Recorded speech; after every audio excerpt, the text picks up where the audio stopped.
Bien, si se tienen condiciones de borde o de contorno como las que se vieron anteriormente, ya sea un apoyo simple o un empotramiento, es interesante o es importante determinar la reacción de apoyo, es decir, cuál es la fuerza transmitida por la placa hacia el apoyo o viceversa, según la dirección que se considere de la misma.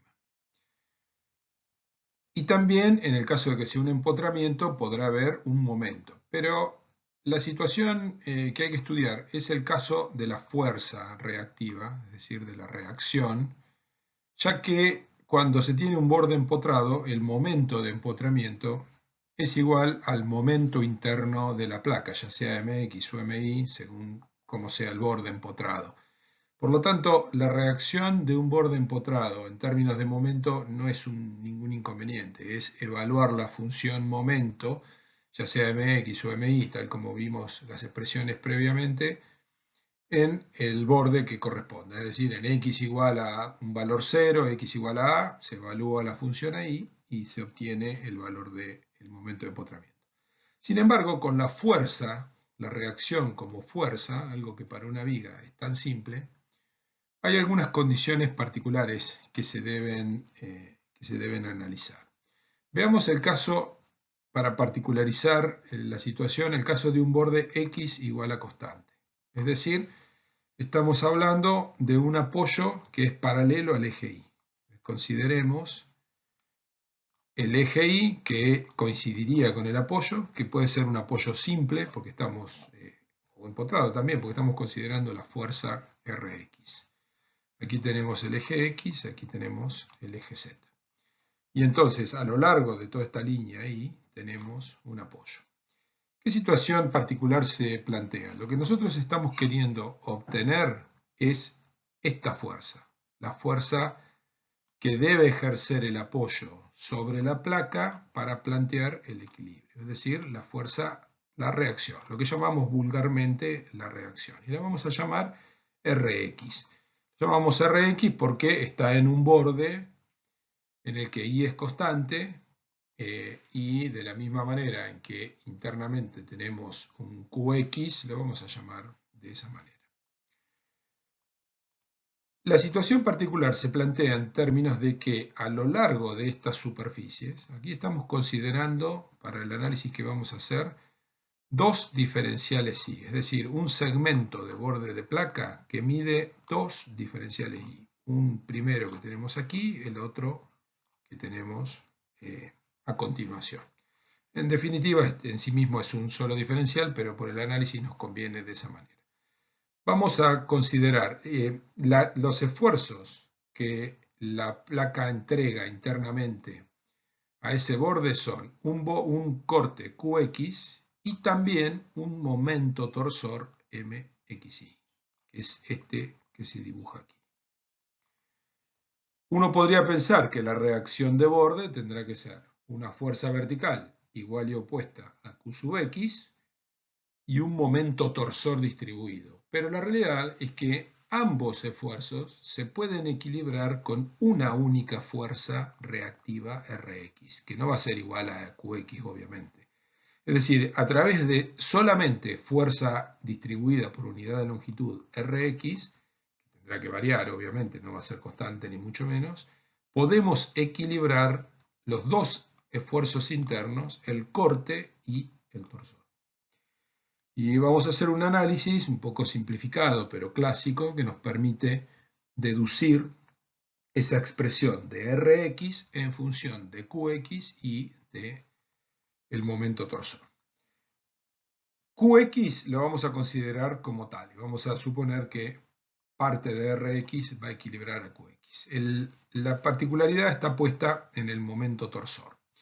Lo que vamos a hacer es plantear las cosas en estos términos. Este vector de momento torsor que tenemos aquí, que es este mxy, vamos a plantear que estáticamente es equivalente a tomar en esta longitud de la línea amarilla, que mide diferencial de y, dos fuerzas, una hacia abajo y otra hacia arriba, que sean estáticamente equivalentes a mxy. Es decir, esas fuerzas serán iguales a mxi dividido diferencial de i. Cuando nos movemos en la dirección positiva del eje y y avanzamos un diferencial de i desde este vector momento hasta este otro vector momento torsor, el torsor varía porque es una función. Por lo tanto, en esta otra posición, un diferencial más adelante en el eje y, tendremos mxi más la clásica expresión de incremento lineal derivada de mxi respecto de i. La derivada respecto de i porque nos estamos moviendo en la dirección del eje y por diferencial de i. Y hacemos el mismo trabajo. Tomamos esta longitud, que es diferencial de i, y separamos o ponemos en términos equivalentes esta fuerza que va hacia allá y esta otra fuerza que va hacia allá. Cada una de esas fuerzas que están con la flecha celeste será todo este valor de momento torsor dividido diferencial de i. Ahora vamos a analizar lo que sucede en esta línea vertical BB que tenemos aquí. Y la vamos a dibujar afuera. Y vamos a poner todas las fuerzas que actúan en esa línea vertical BB. ¿Qué tenemos? Q sub x, que no hicimos nada, superiormente, ponemos hacia allá. Tenemos inferiormente la reacción Rx, que es lo que queremos obtener. Así que lo dejamos así y lo ponemos hacia arriba porque estamos suponiendo que es la reacción del apoyo sobre la placa. Y luego lo que tenemos que considerar son estas dos fuerzas que están aquí. La que está señalada en verde y la que está señalada en celeste. La que está señalada en verde es esta, va hacia arriba, y es este momento, mxi, dividido la distancia de la línea amarilla, que es diferencial de i. La fuerza celeste, que es esta otra que está aquí, es esta. Es este momento torsor, que es mxi más derivada de mxi respecto de i por diferencial de i, todo eso dividido diferencial de i. El hecho de reemplazar la verdadera acción, que son los momentos torsores, por dos fuerzas ubicadas a una distancia, estáticamente es equivalente, porque estamos reemplazando un momento por un par de fuerzas, iguales y opuestas a una distancia tal, diferencial de i, que dan el mismo efecto en términos de momentos. ¿Qué pasa en términos de deformaciones? No es lo mismo, obviamente, aplicar los momentos torsores con las distribuciones lineales de tensión-estado que aplicar dos fuerzas. Sin embargo, la perturbación en términos de deformaciones solamente llega hasta una distancia no muy larga, es decir, más o menos a una altura h en la dirección del interior de la placa. La perturbación de haber cambiado una distribución de tensiones exacta por dos fuerzas por una cupla ya cesa. Y por lo tanto, en el interior de la placa vamos a tener los mismos efectos. Y por eso esto es razonable. Bien, entonces, a modo de resumen, en la línea vertical tenemos Q sub x, el cual no hemos hecho nada, y estas dos fuerzas que tenemos que determinar. Y lo que vamos a tener es que Rx, que es lo que nosotros queremos obtener, va a ser la fuerza externa y tendrá que ser igual a la suma de estas tres fuerzas internas, de Qx menos esta fuerza verde, que es de mxi a di, más esta otra, que es mxi más derivada de mxi respecto de i por diferencial de i, todo dividido diferencial de i. Hacemos en limpio el planteo del equilibrio vertical en esa línea que habíamos visto en la figura anterior, la vertical entre los dos puntos llamados B, y hay algo que no tenemos que olvidar, y es que todos estos esfuerzos, como Qx y Rx, terminan siendo fuerzas por unidad de longitud y que para poder hacer equilibrio, es decir, sumatoria de fuerzas, en este caso en ese eje vertical BB, hay que considerar un ancho en el que actúan. En este caso, ese ancho en el que actúan es diferencial de I. Y si bien termina siendo un factor común en todos los términos y luego se simplifica, formalmente es muy importante recordar, como venimos diciendo, que las ecuaciones de equilibrio se tienen que plantear en términos de fuerzas o de momentos, no en términos de fuerzas por unidad de longitud o momentos por unidad de longitud, porque pueden actuar en segmentos de diferente longitud. ¿Qué estamos tratando de encontrar? Queremos encontrar la reacción Rx, que es una fuerza por unidad de longitud. Esa es nuestra incógnita, porque estamos planteando que con una única fuerza Rx podemos equilibrar el corte Q sub X, que también es una fuerza por unidad de longitud, pero también el efecto del torsor. Y para eso habíamos considerado una descomposición del momento torsor que nos daba esta primera fuerza por unidad de longitud, y otra descomposición del que estaba en el otro segmento, que era el celeste este que está aquí, que es esta expresión, y que también es una fuerza por unidad de longitud, porque obsérvese que estos son momentos por unidad de longitud dividido una distancia, es una fuerza por unidad de longitud. Por lo tanto, multiplicando, entonces recordando que tenemos que multiplicar por diferencial de I, vamos a ir planteando que la fuerza externa, que en este caso es Rx, es igual a la suma de las fuerzas internas. La fuerza externa es Rx, que es reacción por unidad de longitud, multiplicado por el ancho en el que actúa, que es diferencial de I. Del lado de adentro tenemos Qx por diferencial de I, que es esta que está acá. Luego tenemos este término en verde, que va hacia arriba y por lo tanto es menos, y es mx dividido el diferencial de I, eso es una fuerza por unidad de longitud multiplicado por diferencial de I, que es este diferencial de I que está acá. Y luego tenemos la fuerza en celeste, que es esta, que es todo lo que está dentro del cuadro celeste, es una fuerza por unidad de longitud, que es esto, mxi más derivada de mxi respecto de I por di, todo dividido diferencial de I, porque esto que está dentro del cuadrado celeste es esto de arriba, es una fuerza por unidad de un momento, por unidad de longitud, lo dividimos por d sub I para obtener la fuerza por unidad de longitud celeste, y lo multiplicamos por d sub I porque está actuando en un ancho d sub I. Expandimos eso y nos queda Rx. Simplificamos los diferenciales de I porque nos quedan en todos lados, diferencial de I, diferencial de I, diferencial de I, diferencial de I. Los eliminamos y aquí viene lo que decía antes. Si bien acá están todos multiplicados por el mismo número, al final uno plantea, bueno, pero podría haber planteado el equilibrio de Qx, de Rx, bueno, pero formalmente son fuerzas por unidad de longitud, hay que multiplicarlos por las longitudes. Si después, como en este caso, se nos simplifican todos los segmentos porque valen lo mismo, no importa, formalmente hay que plantearlo en esos términos.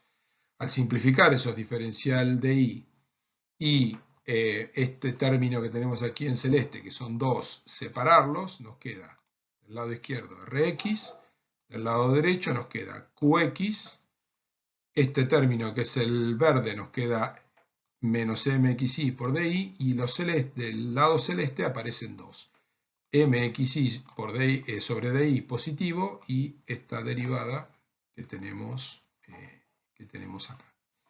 ¿Qué sucede? Estos dos términos son iguales con signo contrario, se van, y aquí tenemos diferencial de I arriba, diferencial de I abajo, también los separamos. Entonces, en definitiva, lo que nos queda es este término, más los dos que teníamos primero, y llegamos a que la reacción Rx es igual a Qx más la derivada del momento torsor mix respecto de I. Esa es la reacción en un borde paralelo al eje Y o matemáticamente definido como X igual a constante.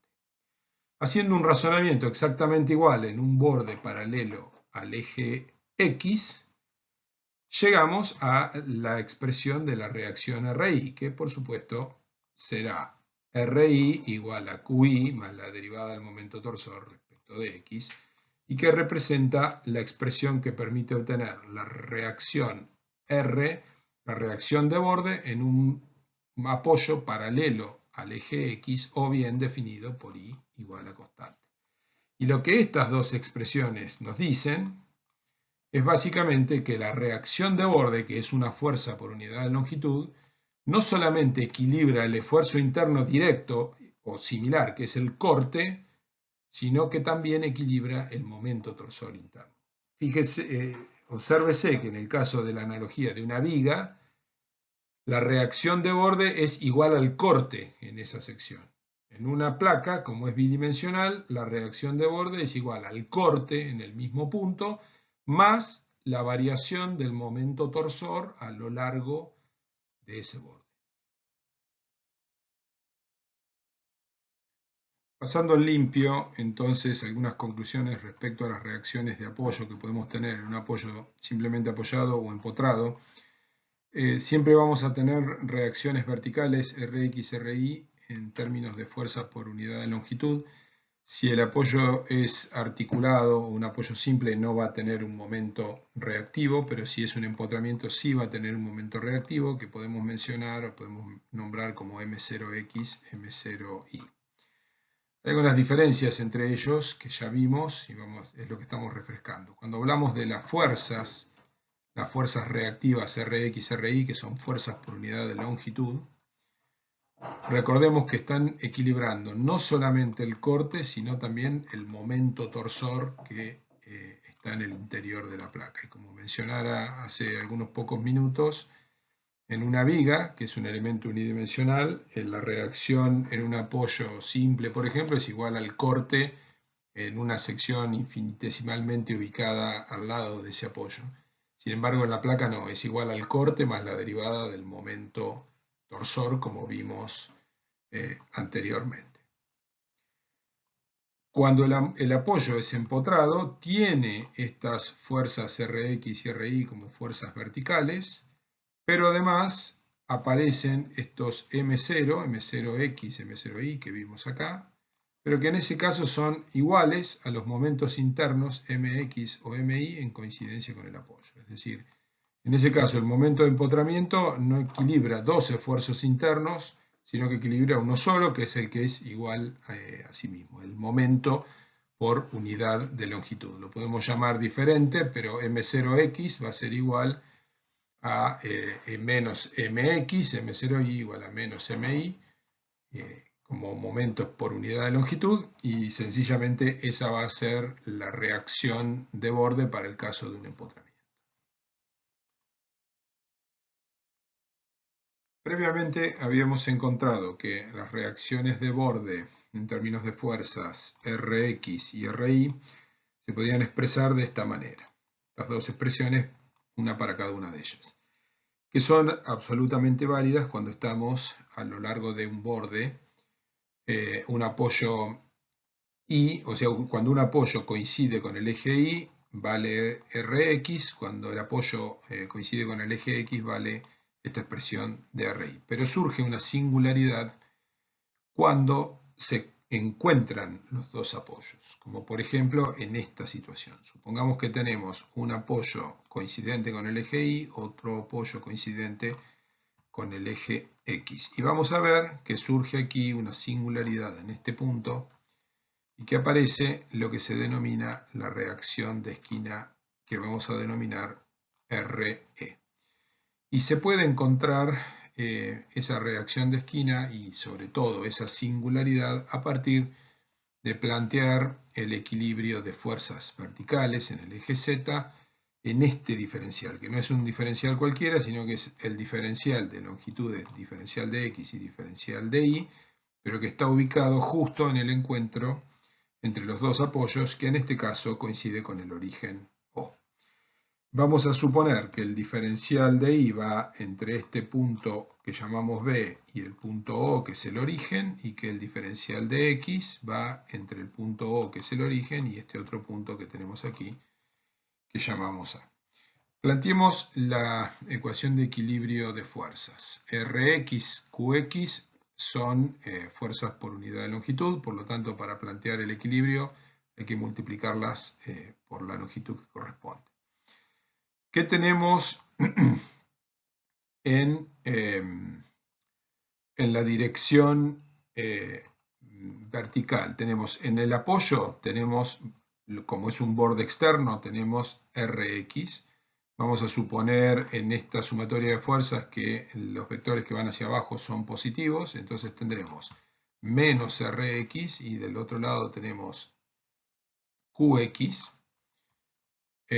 Y ambos, que son fuerzas por unidad de longitud, hay que multiplicarlos por la misma longitud que es diferencial de I. Es este segmento que tenemos aquí.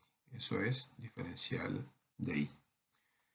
Y luego tenemos que considerar también las fuerzas de la reacción RI, que es esta, menos RI, y QI, que si hacia abajo consideramos positivo, va a ser positivo, más QI, y las dos son fuerzas por unidad de longitud.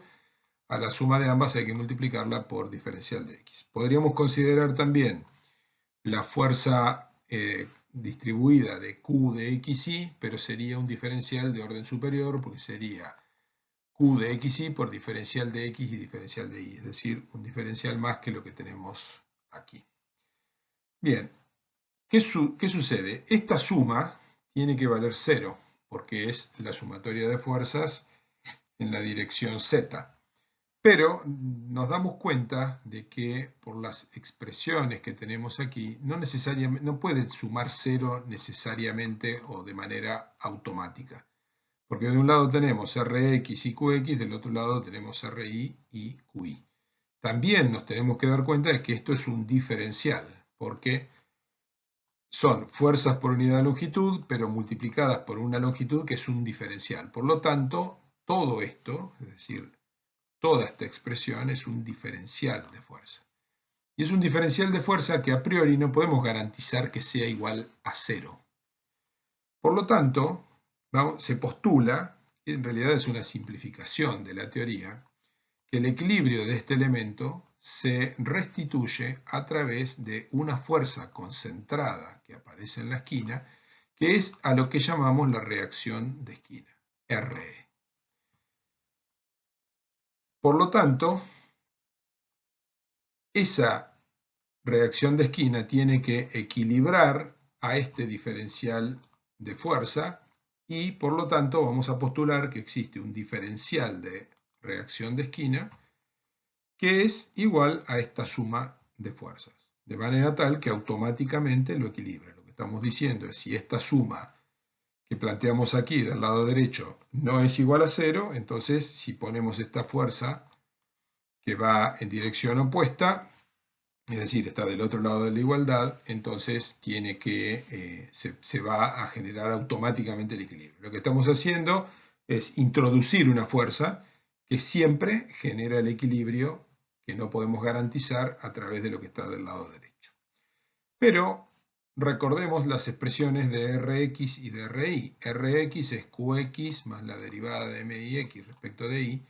Ri es Qi más la derivada de mxy respecto de x. Entonces, cuando tenemos menos Rx más Qx, está aquí, es como venir a esta primera ecuación y pasar Rx del lado derecho.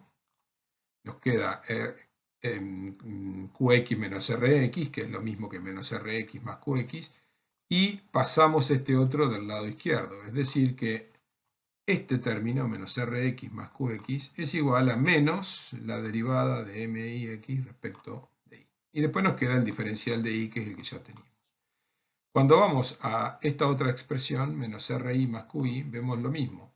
Si pasamos este Ri para allá, nos queda con el signo negativo, y si pasamos esto para allá, nos queda del lado derecho menos Ri más Qi. Y eso es igual a menos la derivada de mxy respecto de x, ¿no? ¿Por qué queda menos? Bueno, porque esto estaba con signo más del lado derecho, cuando lo pasamos a la izquierda cambia de signo. Y luego nos queda el diferencial de x que tenemos acá. Pero ahora vamos a hacer alguna simplificación. Como tenemos aquí dos signos menos, vamos a sacarlo menos factor común de lo que está dentro del corchete. Entonces, ¿qué tenemos aquí? Del lado izquierdo, diferencial de la fuerza que queremos obtener. Y del otro lado, y haciendo uso de la igualdad de Cauchy, que nos dice que en realidad acá tenemos MIX y acá tenemos MXY. Pero nosotros sabemos que son iguales, que MIX es igual a MXY. Por lo tanto, podemos poner cualquiera de los dos y dentro del corchete ponemos derivada de MXY respecto de Y por diferencial de Y, más derivada de MXY respecto de X por diferencial de X. Cuando nosotros tenemos esta expresión que está entre corchetes, eso es exacto, y tenemos una función de dos variables, que en este caso es MXY, esta expresión que está en el corchete es el diferencial de esa función. Es la definición matemática del diferencial de la función. Con lo cual nos queda todo lo que está en el corchete, bueno, el menos que estaba afuera, multiplicado por el diferencial de esa función, que es MXY. Y nos queda que ese diferencial de fuerza es igual a menos el diferencial de MXY. Lo cual, desde el punto de vista matemático, cierra, porque esta RE que tenemos acá es una fuerza, es decir, no es una fuerza por unidad de longitud, sino que acá lo vemos, es como un vector, es una fuerza concentrada, que vamos a suponer que está concentrada en ese punto, aunque en realidad no necesariamente tiene que estar concentrada, pero estáticamente la vamos a considerar de esa manera. De este lado tenemos fuerza y de este otro lado tenemos momento por unidad de longitud, que es fuerza por distancia dividido distancia, es decir, que la unidad también es de fuerza, es decir, que esto chequea desde el punto de vista dimensional.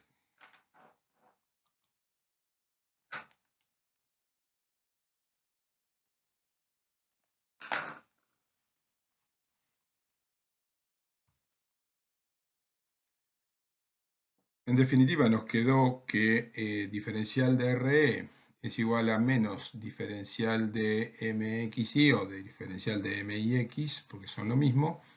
Y para obtener las cantidades tenemos que integrar a ambos lados de esa igualdad. Cuando integramos del lado izquierdo, diferencial de RE, vamos a obtener RE. Y vamos a suponer, y por eso queda una sola integral, que RE es una fuerza concentrada. Y del lado derecho tenemos la integral del diferencial de MXY, pero ahí no nos tenemos que olvidar que en realidad tenemos que integrar a lo largo de este borde y de este otro borde que tenemos acá. Entonces, el primer borde va entre el punto B y el punto O, y por lo tanto tendremos esta integral, la integral entre B y O del diferencial de MXY.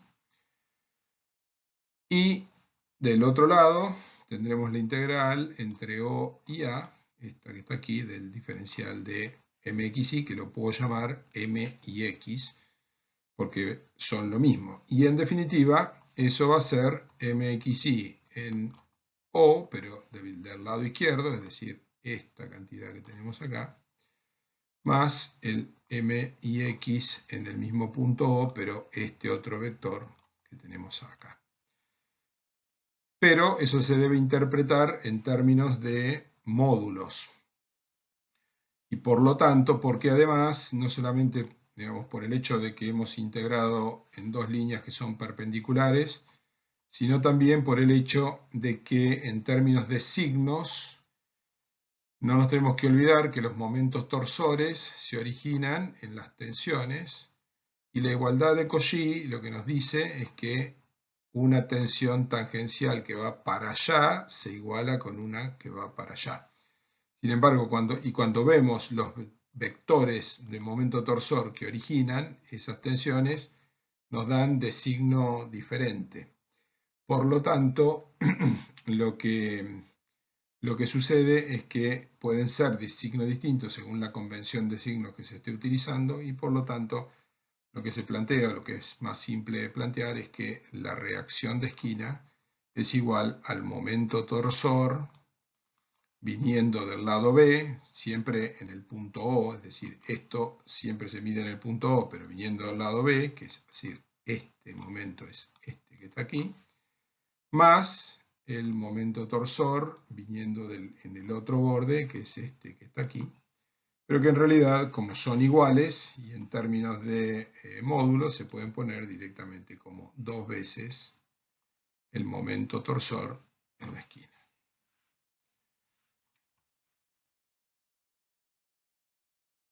En resumen, la interpretación de la reacción de esquina desde el punto de vista físico es bastante simple y hay que hacer una salvedad principal, y es que solamente se produce cuando los bordes que confluyen al punto son simplemente apoyados, porque cuando el borde es empotrado, el momento torsor vale cero. Y por lo tanto la reacción de esquina también vale cero. Entonces, esto es válido cuando tenemos una esquina en la cual confluyen dos bordes como estos dos que tenemos aquí, siendo los dos simplemente apoyados, que tienen momento torsor, y por lo tanto aparece o tiene que aparecer para equilibrar la esquina una fuerza vertical, que es la que llamamos RE, que va hacia abajo, porque la esquina tiende a levantarse, si no existe esta fuerza, la esquina tiende a levantarse, y cuyo valor en módulo, sabiendo ya que es para abajo, su valor en módulo es 2 veces el momento torsor, en este caso en el punto B, para poner directamente el punto B mencionando a la esquina. Eso significa que si tenemos una placa simplemente apoyada, por supuesto con carga distribuida que va hacia abajo, ahí es cuando la punta tiende a levantarse, tiene que haber algún elemento estructural que impida que esa esquina se levante de esta manera. Es decir, la esquina intentaría levantarse de esta manera. Y entonces tiene que aparecer esta fuerza, que por ejemplo, si la placa está embebida con vigas, simplemente la acción de las vigas como apoyo va a impedir que se levante. Pero si nosotros ponemos una placa que es una chapa metálica que está simplemente apoyada en 4 bordes y la cargamos al medio, vamos a ver que las 4 esquinas se levantan porque no hay nada que ejerza esta fuerza. Tiene que haber algo que mecánicamente ejerza esa fuerza que tenemos ahí. Con lo anterior se han visto todos los elementos básicos para la resolución de las placas rectangulares, en particular con bordes paralelos a los ejes X e Y. Existen muchas otras consideraciones, se pueden estudiar placas con bordes inclinados, placas triangulares, pero exceden el alcance del curso. Vamos a analizar un resumen de las expresiones que hemos visto para un ejemplo que desarrollaremos a continuación. Básicamente la ecuación diferencial a resolver es la ecuación de Lagrange, que está expresada o que tiene como incógnita la función elástica W de xy. Se llega a ella a través de la ecuación diferencial de equilibrio, a través de la expresión de los esfuerzos internos mx, mi, mxy, a los que se pueden sumar los cortes qx y qy, en función de las derivadas de esa función incógnita, derivadas primeras, derivadas segundas, derivadas terceras. Las ecuaciones de equilibrio interno son estas y también se pueden expresar, o previamente a la única ecuación de equilibrio que junta todas, podemos tener estas ecuaciones 1 y 2 que están puestas en términos de los momentos. Básicamente, el concepto es que resolviendo esta ecuación diferencial, aplicándole las condiciones de contorno que sea necesario aplicar en función de las condiciones de borde, ya sea condiciones cinemáticas o condiciones de cargas externas, resolviendo esta ecuación diferencial, se obtiene como resultado una función W de xy que nos permite obtener el descenso vertical del plano medio en cualquier punto del dominio, y que esa función, al ser derivada, una, dos veces, las derivadas cruzadas y todas las derivadas que aparecen aquí, nos permiten obtener los esfuerzos internos, los momentos y los cortes. Con lo cual, básicamente, tenemos resuelto el problema el problema estructural o el problema elástico particularizado para el caso de la placa, tal como vimos al principio de la clase. Para fijar los conceptos estudiados y cerrar el caso de las placas rectangulares y comenzar el caso de las placas circulares, vamos a ver un ejemplo de una placa rectangular simplemente apoyada con carga senoidal, simplemente apoyada en 4 bordes. Y vamos a ver una manera de abordar la solución que no escapa a los comentarios generales que hicimos cuando hablamos de la solución del problema elástico. Claramente, esta es una solución analítica. En la práctica, van a ver la solución de placas rectangulares o con cualquier forma a través del método de elementos finitos. No lo vemos en la teoría, sino que lo vemos básicamente en la práctica. La resolución que nosotros hemos abordado de la placa rectangular es una solución analítica. Requiere resolver esta ecuación diferencial, lo cual no es para nada simple. Como recordarán, cuando vimos la solución analítica del problema elástico en general, dijimos que muchas veces lo que convenía era encontrar una función que satisfaga a la ecuación diferencial o al sistema de ecuaciones diferenciales que debemos resolver y luego ver qué problema real representaba, que a veces, o en la antigüedad, hace algunas décadas, se resolvían muchos problemas de esa manera, de forma tal que matemáticamente no tuviera un inconveniente, y luego ver si con lo que esa función solución nos representaba podíamos resolver algún problema práctico. Y eso es básicamente lo que nosotros vamos a ver en este caso. Porque vamos a partir de una geometría determinada en un sistema XY, Z va para abajo, por supuesto, que es donde se mide W de XY. Vamos a ver una placa rectangular de longitudes de lado. En la dirección del eje Y tenemos un lado que mide B. Aquí tenemos 0, 0, aquí tenemos 0B. Por lo tanto, este lado mide B de longitud. Y en la otra dirección tenemos una longitud A. Podemos reemplazar por LX, LY, pero aquí lo llamamos A y B. Lo que hacemos es postular una función solución, W de XY. Esa función es igual a W0 por el seno de pi por X dividido A por el seno de pi por Y dividido B. ¿Qué representa eso en términos de elástica? W0 sería la flecha en el centro de la placa, aquí, y tendríamos una elástica que es en ambas direcciones similar, una función senoidal que pasa por 0 en ambos bordes y que en el centro vale W0. Eso es lo que representa esta función que tenemos aquí, una función que es solución.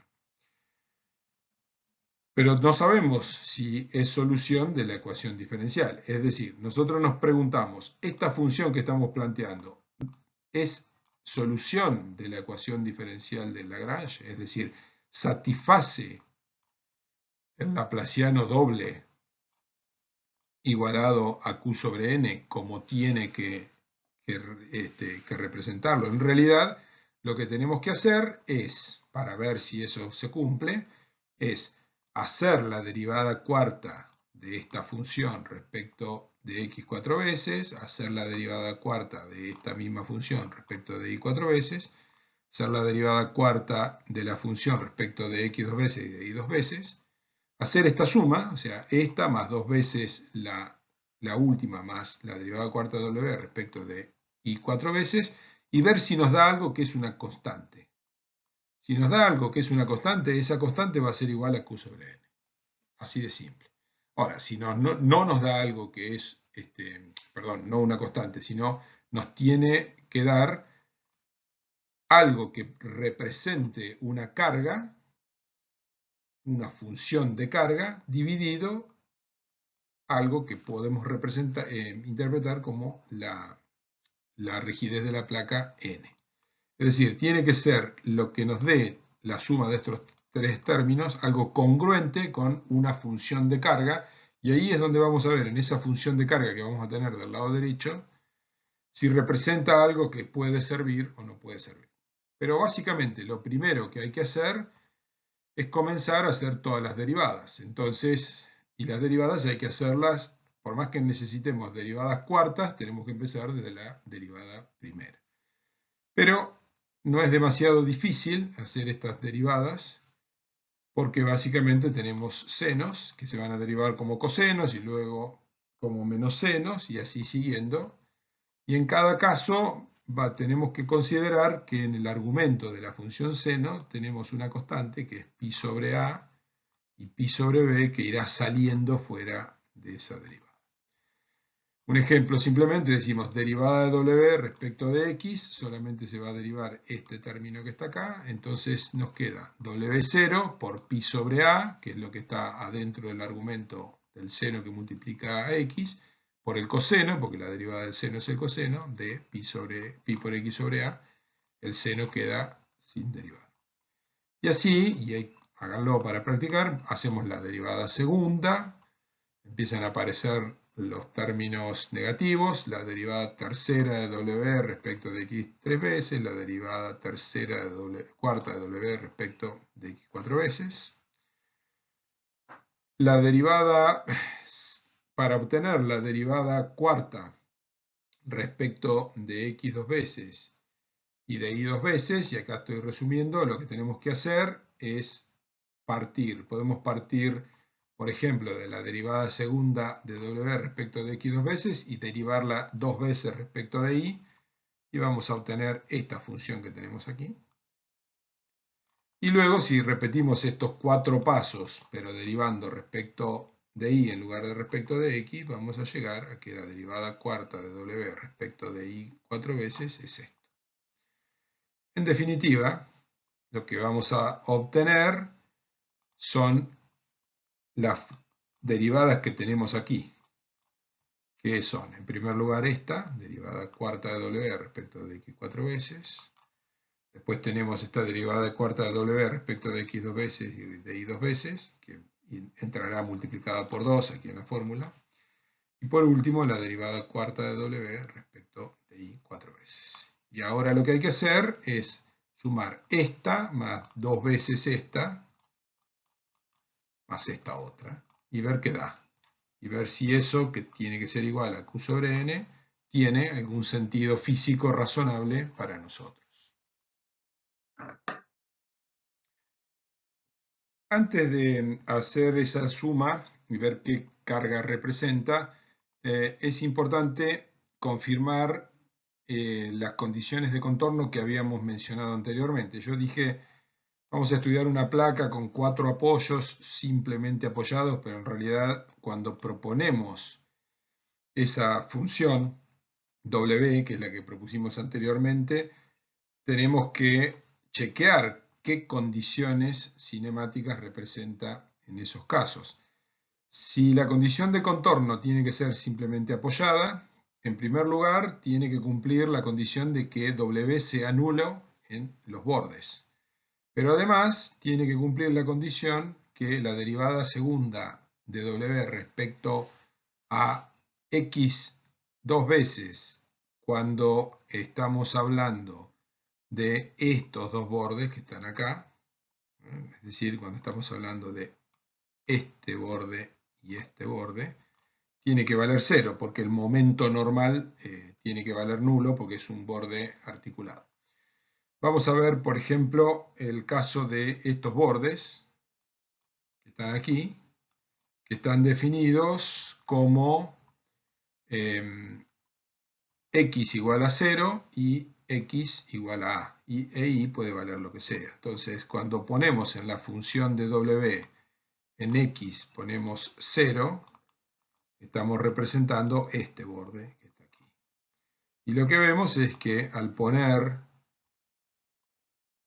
tenemos w0 por el seno de 0, esto vale 0, y este otro término ya no importa, es igual a 0. Es decir, que esta condición de contorno, en este borde que tenemos aquí, el desplazamiento vale 0. Ahora vamos a chequear este otro. Ponemos en x, ponemos a, y como teníamos el argumento de la primera función seno, era pi por x dividido a, nos queda seno de pi, y el seno de pi vale 0 también, y por lo tanto esta condición se verifica, es decir, el desplazamiento W a lo largo de todo este borde amarillo, el segundo borde, vale 0, lo cual coincide con la condición de contorno simplemente apoyada. Ahora tenemos que chequear la derivada segunda, y si vemos las expresiones que teníamos en la diapositiva anterior, también a la derivada segunda la tenemos que hacer calculada respecto a x, que es la dirección normal a los apoyos que estamos estudiando. Entonces es la derivada segunda de W respecto de x dos veces, la particularizamos en 0 para estudiar este apoyo, en este caso, y en esa expresión lo que nos queda es que aquí aparece, donde teníamos x, aquí nos aparece un 0, nos vuelve a quedar seno de 0 que vale 0, y esta condición se cumple también. El momento normal a este apoyo vale 0. Si hacemos lo mismo con este otro apoyo, queremos saber si el momento normal vale 0, tenemos que poner x igual a en esta derivada segunda. Nos vuelve a quedar acá seno de pi, esto vale 0 y también cumple. Con lo cual estamos chequeando que con esa función wxy que hemos elegido, cumplimos en cada uno de los dos apoyos paralelos al eje y, cumplimos las condiciones de que W sea nula y que la curvatura normal a ese apoyo valga 0. Si hacemos lo mismo con los apoyos que van en la otra dirección, también se verificarían las mismas condiciones. Bien, volvamos ahora a introducir las derivadas cuartas que obtuvimos previamente. Habíamos obtenido la derivada cuarta W respecto de x 4 veces, la derivada cuarta W respecto de x 2 veces y de y 2 veces. La tendremos que sumar multiplicada por 2, más la derivada cuarta W respecto de y 4 veces. Y lo que obtenemos es esto que tenemos aquí. Hay que hacer ese trabajo de hacer esa suma, sacar los factores comunes y demás, y lo que obtenemos es W0. Todo esto que está acá es una constante, y lo que importa aquí es esto que tenemos aquí.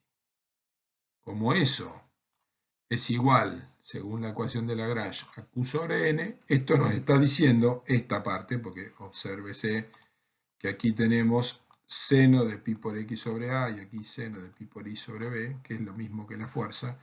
Lo que nos está diciendo esto es que lo que está representando la solución que nosotros planteamos es una carga que varía senoidalmente así y varía senoidalmente en la otra dirección así, con un valor máximo que es igual a todo esto multiplicado por n, ¿no? Porque si pasamos n para allá nos queda q, y toda esta parte es lo que nos dice cómo varía espacialmente. ¿Qué sentido físico tiene? Bueno, no es una carga uniforme, que por ahí es lo más común, pero puede representar algunos problemas. Es decir, que no será una solución que sirve para calcular la losa de un techo, pero puede representar algún tipo de carga, por ejemplo, algún tipo de carga dinámica estudiada a través de una carga estática equivalente, y por lo tanto tiene interés. Bien, entonces lo que hemos encontrado es que esa función solución que propusimos, en primer lugar, cumple con la ecuación de Lagrange, siempre y cuando tengamos una carga senoidal sobre la placa. Y esa carga senoidal surge de esta igualdad que tenemos aquí, es decir, Q sobre N es igual a todo esto, podemos pasar N del otro lado y nos dará exactamente Q de xy, que varía senoidalmente en ambas direcciones, que es lo que se vio anteriormente. También podemos interpretar que si Q sub 0 es el valor de carga en el centro de la placa, que es donde tenemos el valor máximo de la placa, esa flecha W0 máxima en el centro es igual a SQ0 dividido n y este otro número constante que surge de la matemática del problema. Y para ese tipo de carga senoidal con valor máximo Q0 en el centro, podríamos obtener todos los esfuerzos en el interior de la placa. Podríamos, echando mano a las derivadas que ya habíamos calculado, de hecho al principio, para ver qué resultaba de la ecuación de Lagrange, mx quedaría igual a esta expresión que tenemos aquí. Y vemos que mx también varía senoidalmente en ambas direcciones. Lo mismo pasa con mi, que termina siendo todo un valor constante por este otro que tenemos acá, y que también varía senoidalmente en ambas direcciones. Es decir, lo que tenemos es que la deformada, la elástica de la placa varía senoidalmente en ambas direcciones, que su carga varía senoidalmente y que los momentos mx y mi también. Es decir, tiene la particularidad de que todo tiene la misma forma de variar espacialmente. Cuando calculamos mxy, que depende de esta derivada segunda respecto de x y respecto de y, lo que tenemos es que mxy varía con los cosenos. Lo único que se aparta en ese sentido y varía con el coseno. Eso significa que si vamos a graficar mx en una dirección, vas a tener una forma senoidal, mi en una dirección determinada va a tener esta forma, mientras que mxy va a tener una forma de este tipo. Cosa así. Ese es básicamente lo que surge de esto, de un ejemplo de cómo se puede resolver. Por supuesto que cuando tenemos geometrías extrañas, cargas un poco más raras, huecos dentro de la placa, lo que conviene es utilizar no una solución analítica como esta, sino una solución numérica, aplicar el método de elementos finitos, que es lo que ustedes van a hacer en el trabajo práctico correspondiente.